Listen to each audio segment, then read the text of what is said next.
আর কবর খুব একাকিত্বের জীবন। আসলে মৌতের যে যন্ত্রণার কথা আমরা বলি না, এটা সবচেয়ে বড় বিষয়টা কি জানেন? এর শারীরিক কষ্ট তো আছেই, এই যে দুনিয়ার সবার থেকে বিচ্ছেদ, এটাই হচ্ছে যন্ত্রণা। সবার থেকে বিচ্ছেদ না, সবার থেকে বিচ্ছেদ হয়ে চলে যেতে হয়, এটা সবচেয়ে বড় যন্ত্রণা। মানুষ একা থাকতে চায় না। জেলখানায় যে মানুষকে বন্দি করে রাখে না, ওই একাকিত্বের কষ্টে মানুষ ভোগে। একা একা, আমি একা, কেউ নেই আমার সাথে, এটাই। এর উপর যদি আবার টর্চার করা হয়, রিমান্ড দেওয়া হয়, তাহলে কি অবস্থাটা হবে বোঝেন। এই হলো কবর, এই হলো কবর। একটা ঘটনা বলে শেষ করে দেই, যে একজন ব্যক্তি মারা গেছেন, আর মুসা আলাইহিস সালামের সময় বানু ইসরাইলের কোনো এক নবী, আমি ঠিক নাম বলতে পারবো না যে কোন নবী, কারণ নামটা হাদিসে আসে নাই, কোনো একজন নবী আল্লাহর কাছে দোয়া করছেন, আল্লাহ মৃত মানুষের সাথে আমার একটু কথোপকথন করায় দাও। আমি জাস্ট একটু কথাবার্তা বলতে চাই যে মৃত মানুষটা কেমন আছে বা তাদের অবস্থাটা কি, আমি জানতে চাই। তো আল্লাহ পাক সেই ব্যবস্থা করে দিলেন। তিনি একটা কবরের কাছে গিয়ে দাঁড়ালেন, একজন মৃত মানুষ উঠে আসলেন। এটা সায়েন্স বিশ্বাস নাও করতে পারে, আমাদের কোনো মাথা ব্যথা নাই, ঠিক আছে? তো এবার তিনি তাকে জিজ্ঞাসা করছেন যে তুমি কেমন আছো, তুমি কেমন আছো, এই মুর্দাকে জিজ্ঞাসা করছেন। তিনি বলছেন আজকে থেকে প্রায় 500 বছর আগে আমার মৃত্যু হয়েছে। এই ব্যক্তি বলছেন আজকে থেকে প্রায় 500 বছর আগে আমার মৃত্যু হয়েছে, এখন পর্যন্ত আমার গা থেকে, আমার আত্মা থেকে মৌতের যন্ত্রণা দূর হয় নাই। লা ইলাহা ইল্লাল্লাহ। তো এই হচ্ছে অবস্থা। আমরা ব্যক্তিগত চিন্তাটা আগে করি, নিজের ফিকির, নিজের কবরের ফিকির, নিজের এলেম, নিজের আমল, নিজের পরিবার, নিজের রিজিক। যাদের জন্য হারামে যাচ্ছেন, কেউ সাথে যাবেন, কেউ সাথে যাবে না, না আপনার গার্লফ্রেন্ড, না আপনার বউ বাচ্চা, কিচ্ছু না। এগুলো তো শুধু মায়ার বাঁধন, মায়ার বাঁধন না, মায়ার বাঁধন। যদি এগুলো নিয়ামত হয় আলহামদুলিল্লাহ, যদি এগুলো দুনিয়াতে আপনার ফিতনা সৃষ্টি করে, আপনি আসহাবুল কাহফ হয়ে যান। কথা বুঝতে পারছেন না? এরপরে যদি সামর্থ্য হয়, আল্লাহ পাক আপনাকে জ্ঞান দেন, আপনাকে পলিটিক্যাল পদ দেন, ইকোনমিক সেকশনে জ্ঞান দেন, ইত্যাদি ইত্যাদি, আপনাকে আল্লাহ যে সেকশনে রাখবেন সেখান থেকে দিনের খেদমত করবেন, পারবেন না ইনশাল্লাহ? ডক্টর হয়েছেন, রোগীদের ফিস কমায় দেন, ট্রিটমেন্ট ইজি করে দেন। হ্যাঁ, ডক্টর হন, একজন ভালো ডক্টর হন, কসাই হন। ইঞ্জিনিয়ার হন, একজন সৎ ইঞ্জিনিয়ার হন, চোর হন। আপনি যেখানে থাকবেন সেখান থেকেই আপনি খেদমত করতে পারবেন। সবাইকে আলেম হতে হবে জরুরি না, সবাইকে দায়ী হতে হবে জরুরি না, এবং সবাই এটা হতেও পারবে না। এভাবে জাতি গঠন হয় না। আগে বলছি, বিভিন্ন সেকশনে মানুষ আমাদের লাগবে, এবং প্রত্যেকটা সেকশনেই তাওহীদপন্থী ইমানদার মানুষ লাগবে। ইবলিস যখন আদম আলাইহিস সালাম এবং হাওয়া আলাইহিস সালাম তাদেরকে যখন জান্নাত থেকে বের করিয়ে দেয়, প্রলোভন দিয়েছিল, মিথ্যা প্রলোভন, যে হাল আদুল্লুকুম, হে আদম এবং হাওয়া, আমি কি তোমাদেরকে জানিয়ে দিব, আলা শাজারাতিল খুলদি ওয়া মুলকিন লা ইয়াবলা, হে আদম এবং হাওয়া, আমি কি তোমাদেরকে জানিয়ে দিব এমন একটা গাছের ব্যাপারে, যেই গাছের ফল খেলে পরে তোমরা চিরস্থায়ী হয়ে যাবে এবং কোনোদিন মরবে না। এই যে চিরস্থায়িত্বের টোপ আর অমরত্বের টোপ, এই দুইটা টোপ দিয়ে আমাদের পিতামাতাকে ইবলিস জান্নাত থেকে বের করে দিয়েছে। এখন পৃথিবীতে যত মানুষ পথভ্রষ্ট হচ্ছি আমরা, আমাদের এই দুইটা খাসলতের কারণে। আমরা অমরত্ব আশা করছি, আমাদের চলাফেরা দেখলে মনে হয় আমরা মরবো না, পরকালীন কনসেপ্ট বাদ। একটা হচ্ছে চিরস্থায়িত্বের টোপ, ক্ষমতা, এই যে ক্ষমতার দাপট, এই দুটো আমাদেরকে কিন্তু পথভ্রষ্ট করছে। ঠিক একই অস্ত্র ছিল ইবলিসের। সূরা আরাফ পড়ে দেখেন, আমি কোনো কিছু বানিয়ে বলছি না। তখন আল্লাহ পাক বললেন যে ইয়া বানি আদম, হে বনু আদম, আদমের সন্তান যারা আছো, আমাদেরকে আল্লাহ পাক বলছে তোমরা শোনো, লা ইয়াফতিনান্নাকুমুশ শাইতান, শয়তান যেন তোমাদেরকে ফিতনায় না ফেলতে পারে। কামা আখরাজা আবাওয়াইকুম মিনাল জান্নাহ, ঠিক যেমন করে তোমাদের পিতামাতাকে শয়তান জান্নাত থেকে বের করে দিয়েছে। যেহেতু আমাদের পিতা আর মাতাকে শয়তান জান্নাত থেকে বের করে দিয়েছে, আল্লাহ পাক এই আদমের সন্তানদেরকে বলছেন তোমরা সতর্ক থেকো, তোমাদেরকে যেন শয়তান জান্নাত থেকে যেভাবে বের করেছিল তোমার পিতামাতাকে, এমন করতে না পারে। আর কি করতে না পারে? ইয়ানজিউ আনহুমা লিবাসাহুমা লিউরিয়াহুমা মিন সাওয়াতিহিমা, পড়ে দেখেন সূরা আরাফ।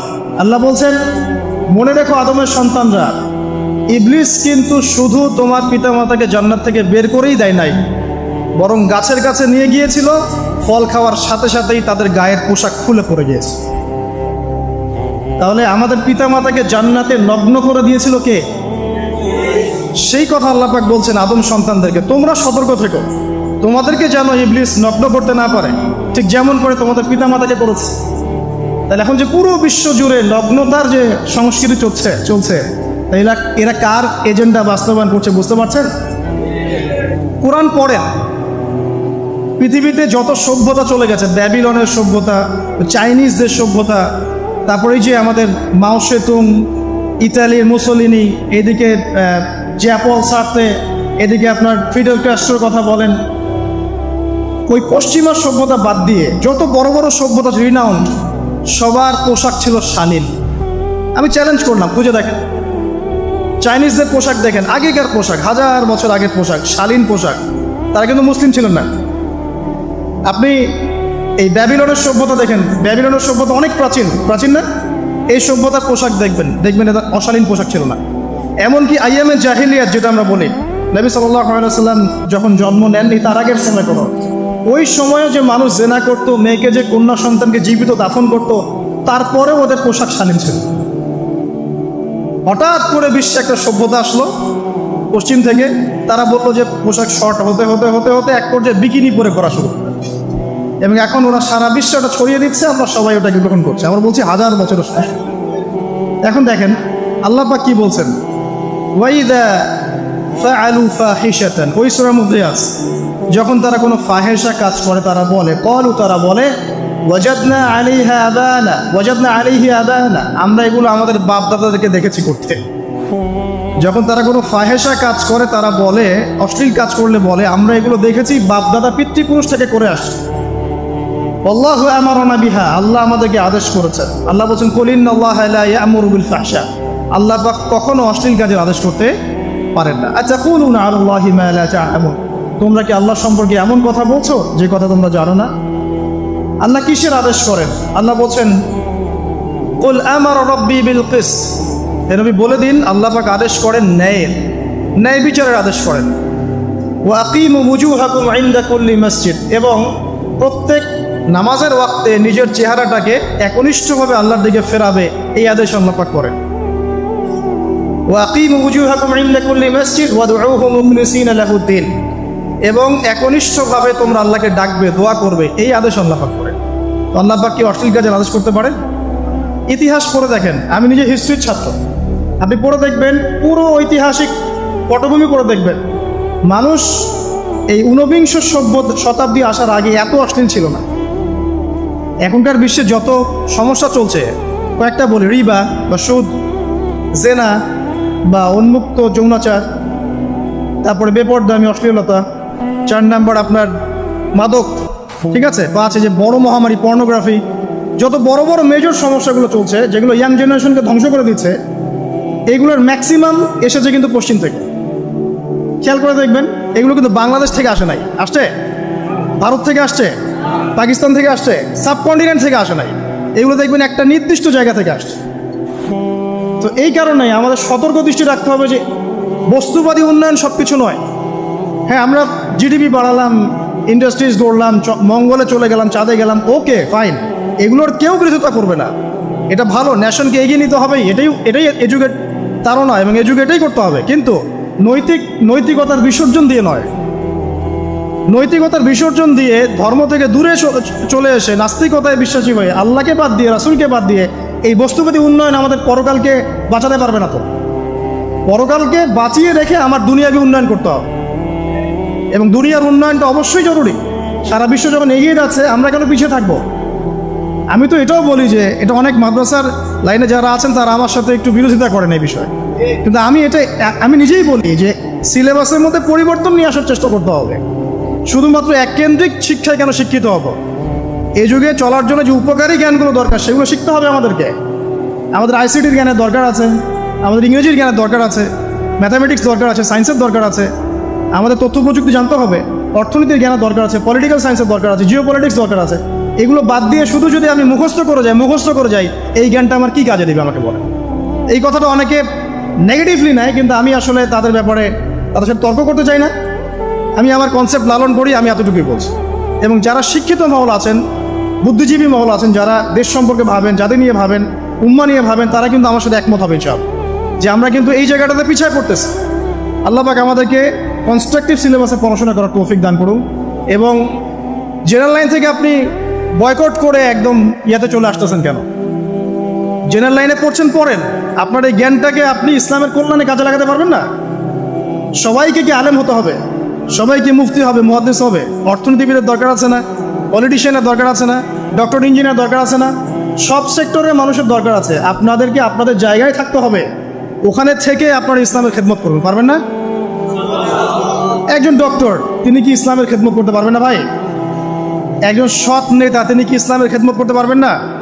একজন অর্থনীতিবিদ, তিনি যদি আল্লাহ পাকের হালাল হারাম মেনে অর্থনীতির কোনো বিধান চালু করেন, তিনি কি ইসলামের খেদমত করতে পারবেন না? তো সবাইকে কি বক্তা হইতে হবে? সবাইকে আলেম হতে হবে?